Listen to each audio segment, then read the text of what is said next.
in the name of personal injury law.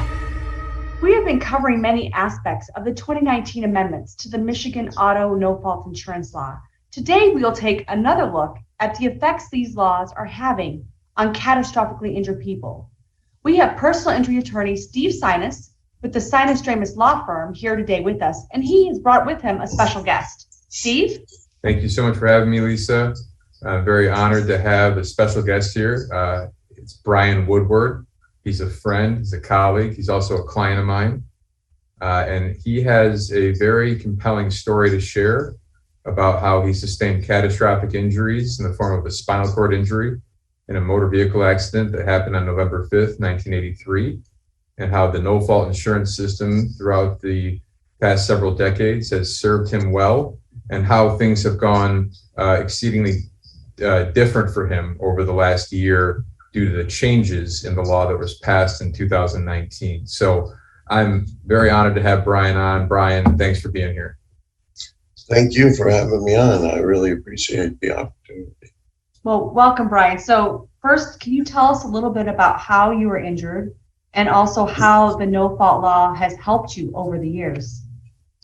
Yeah, when I was first injured, it was in a single vehicle accident. We rolled over, and I was thrown out, and I broke my neck at the C4-5 level, and it left me paralyzed pretty much from the chest down. I have no functional use of my arms or my legs, and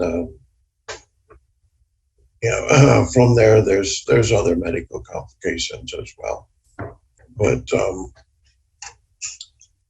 over the years, I've been able to, because of the support from No-Fault, I've been able to kind of regain a life. I started out after my accident, returning home to my parents' house. And from there, it was kind of boring just sitting around. So I started coaching Little League, and I coached Little League for 6 years, and then I needed to get a job, and I figured the only way I could get a job is I needed a better education than what I had.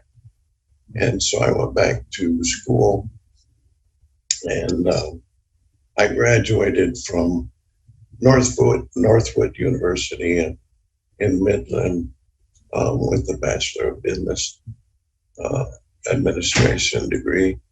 And I graduated magna cum laude.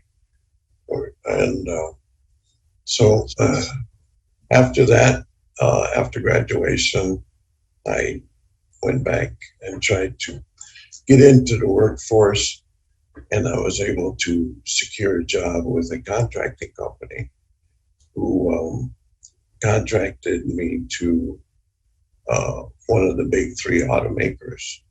And I was a computer support person there for 30 years.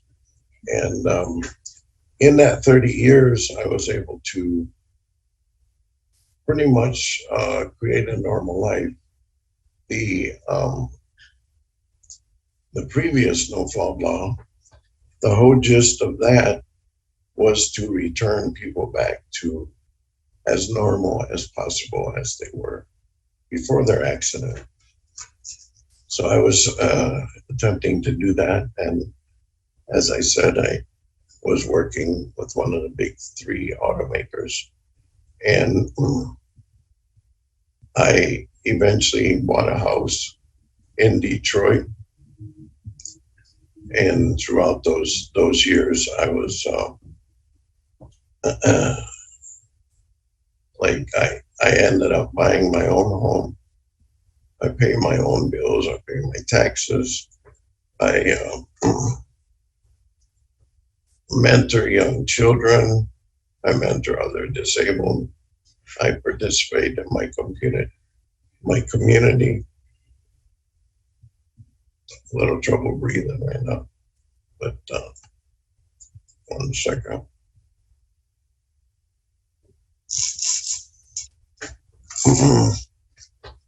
But yeah, I participate in my community, and I've actually, participate in my church as well. I sang in the choir and I taught vacation Bible school and, did most of the things that normal people did. And I thought I fulfilled the gist of the no fault law as best I could. Thank you for sharing that. I was going to let you have a chance to catch your breath while I have a question for Steve. Did Brian's legal rights change with the 2019 amendments? Yeah, and I'll get to that question. I just want to emphasize that all those amazing things that Brian did after his spinal cord injury, he did because of his own perseverance, his own will, but he also had the care he needed so that he could go do those things. So he was maximizing his ability to do things through the care that he had to support him.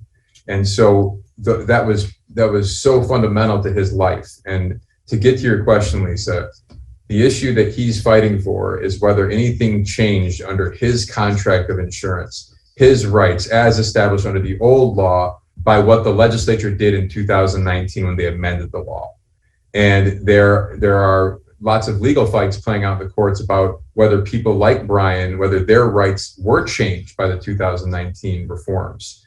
The insurance companies like Brian's is arguing that they can apply the new rules to him so that he now has to talk to his care providers about receiving 45% less than they were receiving just 2 years ago.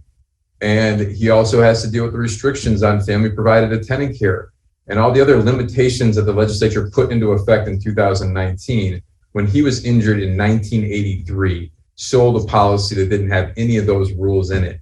And so he's part of this fight that's going on about whether these new rules should apply to people who were insured under these previous contracts.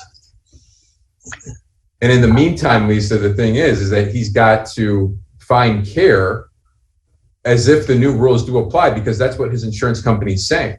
And so he'll get to the trouble that he's had over the last year because of that issue.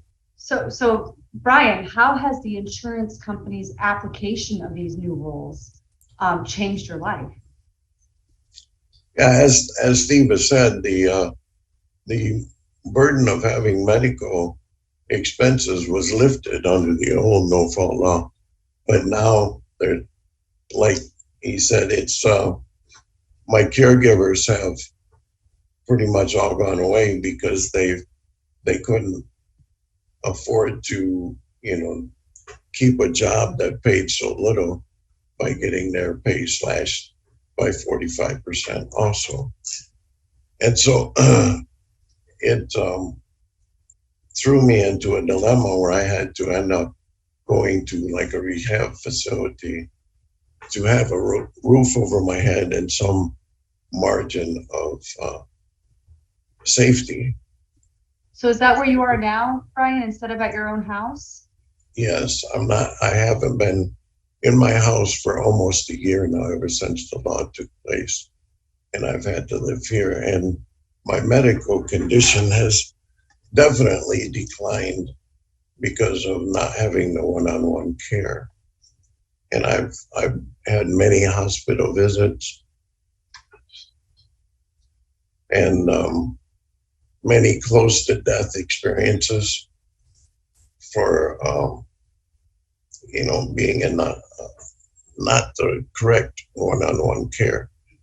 There's such a gap between the one-on-one care and that people here have like maybe 2 assistants for 13 people and they can't be right with you. So I experience anxiety for, possibly dying at any moment because I didn't have anybody with me.